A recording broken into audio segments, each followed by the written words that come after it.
Hello, thanks for listening to the latest updated news about the Finance Leadership Program.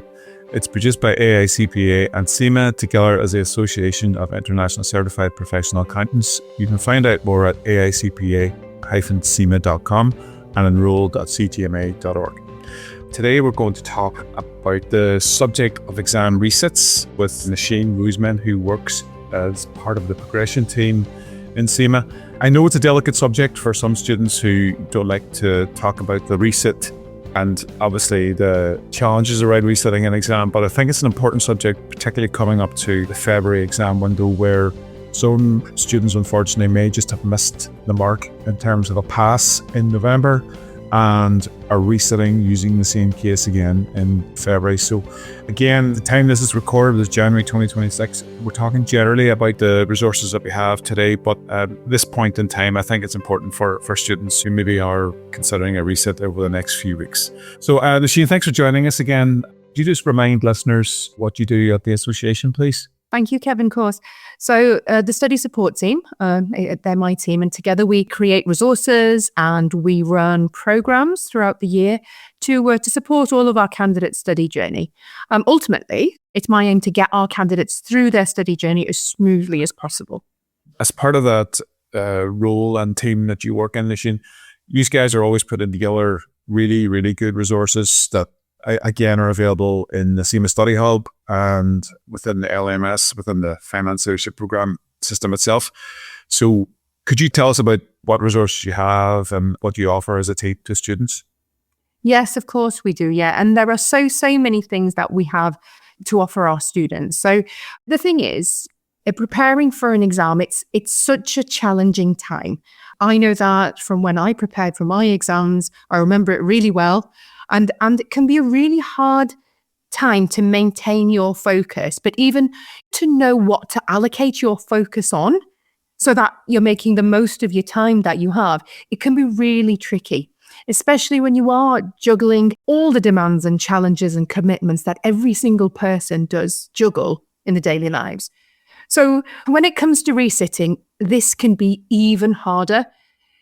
You've already prepared and sat this case study exam and now you've got to do it again. So there's a really big emotional side to this that needs to be addressed as well, even before a student can even begin to start preparing for their next attempt. So with what we do indeed have many ways of supporting candidates through a successful and an unsuccessful exam attempt. But what we try to do is we try to take into consideration that every single student has a unique journey.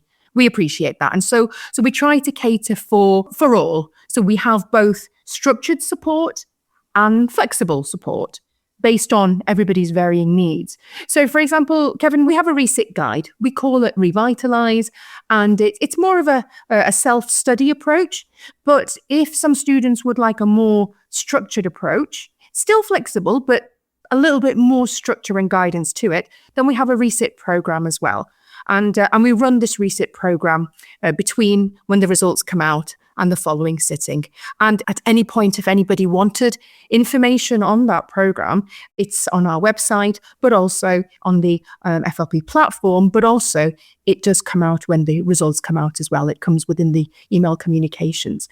But in addition to these, we also have individual resources as well. And our students, I know, will have looked at many of these. We can see that from the usage rates. And these resources are what we recommend as part of these programs and initiatives. Now, one of them in particular is called the Proficiency Guide. And I think that it'd be a good one to talk about today, really, Kevin. Just one thing you mentioned there, Nasheen, about the Resit program. I just thought I'd interject and answer this question. Is that a structured week-by-week program or a series of webinars, or what is that? So with the Resit program, we run it through our new community platform. So we've got a community platform where our students can come, can join, can learn and network with peers. So, studying can be really isolated for some of our students. And this is a perfect space for everybody to come together, like-minded, same goal in mind. So we run it in a space where we get our students together. And within here, my team and I offer some structure. So we have guidance on the things that somebody who is resitting should be doing. We provide timely resources based on the weeks that are passing between the results coming out and the exam day.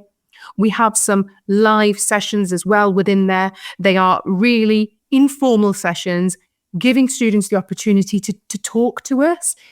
I mentioned before, it's an emotional time, and sometimes it can be hard to voice that emotion in your daily life, at work, or even at home with your family and friends. Not everybody understands what you are experiencing in your study journey. Only you know.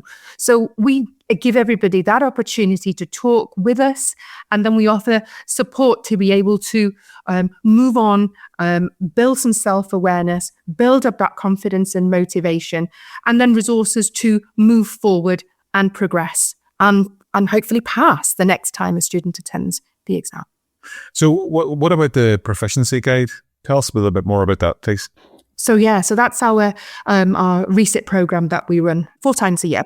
The creation of this actually came off the back of social media. We'd seen so many comments from our students who received their case study results, and with their result, they'll receive a report. Now, this report will state the areas of proficiency that were tested within that exam. And next to each of these areas, this list, there'll be an arrow. And the arrows will either be red or they'll be green. And these will indicate whether a candidate has demonstrated proficiency in that area in their answer script. And that's across the whole exam.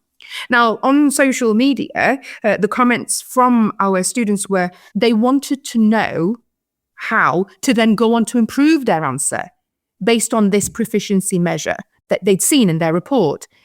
It's such a challenge when you look at it from the point of view of somebody who's just done their exam, got their results. So they feel, I've got my result, I've been unsuccessful, okay, but now how? How do I improve my performance to turn my overall result into a pass in my next attempt? Where do I start? What do I do? So this particular guide, which is not a program, it is just a guide, and it's something that all our students can access from our website.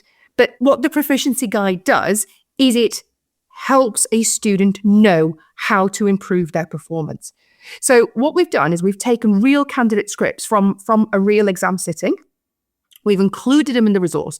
So anybody who looks at it can see other real scripts that were submitted in an exam. And then what we've done is, for each point made in these answers, we show how it's been marked. So the examiner's thought process has then been annotated onto these scripts. And then we've got some videos within this guide of examiners talking over these scripts and showing how to increase and improve proficiency to turn those little red arrows into green ones, which can ultimately lead to an overall pass if somebody has been unsuccessful previously. We've got one for each level. So obviously the exam is different. The pre-scene is different for each level, and the scope of whose viewpoint you answer it from is different for each level. So we have one guide for each level. There's just so much to learn from them. You can see 3 different candidate answer scripts, one that received an overall fail mark, one that was marginal, and one that's a pass. So it makes it really relatable to the user, but also how better to learn than from seeing someone else's script. And in addition to that, the guidance straight from the examiner, of course. So it's helpful for candidates sitting for the first time, but it's even more vital for those who are resitting because they've been there and they've done the exam. And because of that, they need really specific guidance on how to improve their answers. And the guide will definitely help with that. Yeah, I mean, one of the most difficult things as a human being to do is to self-critique your own ability. So the tendency for some people is when they get 78 instead of the pass mark of 80, for example, is to say, that must be a mistake. I need this remarked. It's only a natural response. You think, well, so there's the injustice of this, but unfortunately, the examination process and the peer reviews, etc., is quite quite rigorous, and your results final, essentially. So, as you say, look at best of breed scripts, for example, and look at how they've articulated their messages, how they've constructed the answers, how they've made it personal to the case, how they've embraced themselves in the role, how they've understood the application of the knowledge to the situation, which is key, which a lot of people struggle with because they've maybe been used to taking exams, which is a demonstration of knowledge, and rather than the application of the knowledge. So yeah, it's great to see other people's scripts, because even if you don't remember how you articulated an answer, you'll probably appreciate what you did not do because you have practiced. You know, that's absolutely, absolutely. And I think seeing someone else's answer becomes more relatable, because we do have the model answers available, of course, for students to access and have a look at. But the model answers can hold a lot of detail.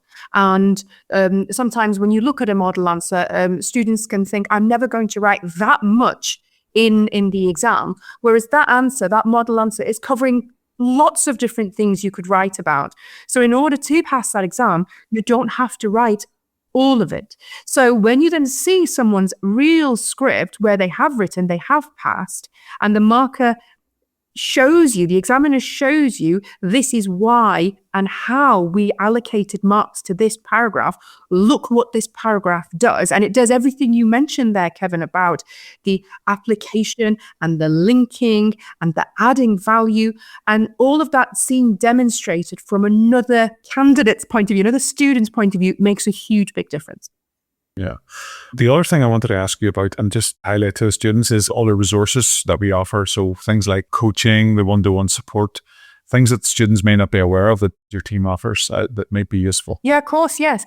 We have programs and we have individual resources, and yes, we have coaching as well. So we run a program for those sitting the case study exam for the first time to support the 8 weeks before the exam. We call it the CGMA Case Study Structured Success. And this year's program will be the class of 26, but then it will be the class of 27 or class of 28, just depending on which year we are in. And we run it every year, twice a year. Each of these programs covers 2 sittings a year. And the program has been extremely successful in offering support during those crucial weeks in the build up to the exam. And to date, we have not had a student who hasn't found it helpful. And so this program is free, of course, and it's in addition to the learning that a student does on the FLP platform. So the technical knowledge and exam skills predominantly are coming from what they have on the FLP platform, but there are other support and other resources we can provide to help with other study challenges.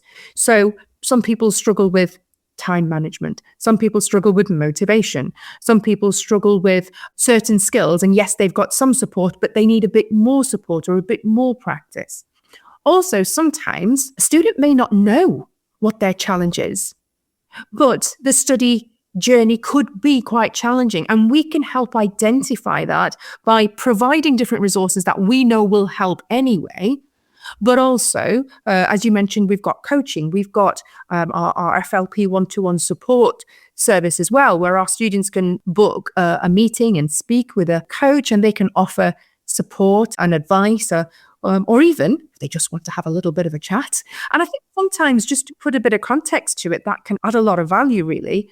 As I mentioned, we've got lots and lots of individual resources. They are all on the FLP platform. If you have a look at the study support section, they're broken down based on sort of challenges that you might be facing.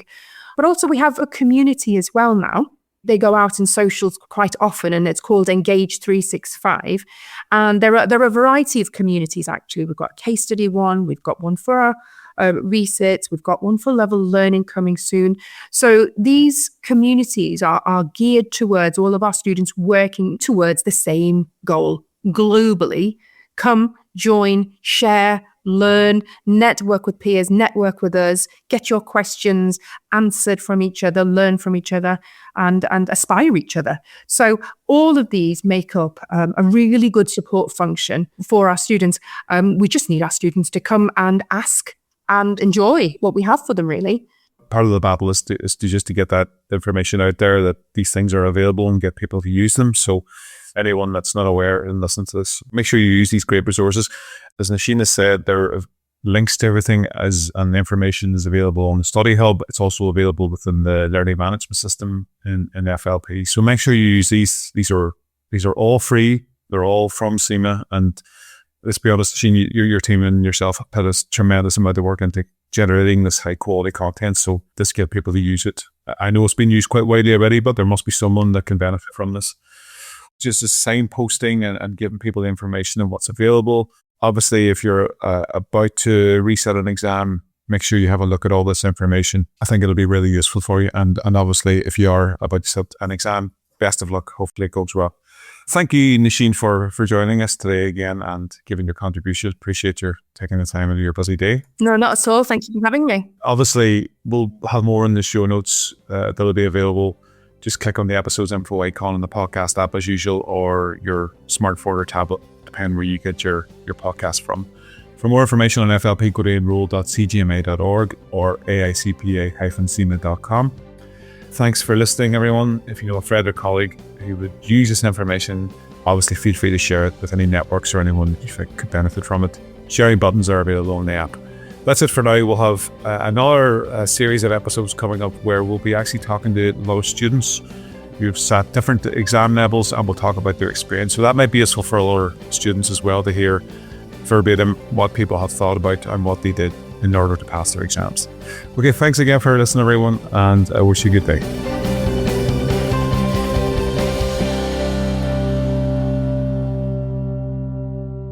This content is designed to provide illustrative information with respect to the subject matter covered and does not represent an official opinion or position of the AICPA, the Association, or CIMA. It is provided with the understanding that they are not engaged in offering legal, accounting, or other professional services. If such advice or expert assistance is required, the services of a competent professional person should be sought. The AICPA, the Association, and CIMA make no representations, warranties, or guarantees as to, and assume no responsibility for, the content or application of the material contained herein, and especially disclaim all liability for any damages arising out of the use of, reference to, or reliance on such material.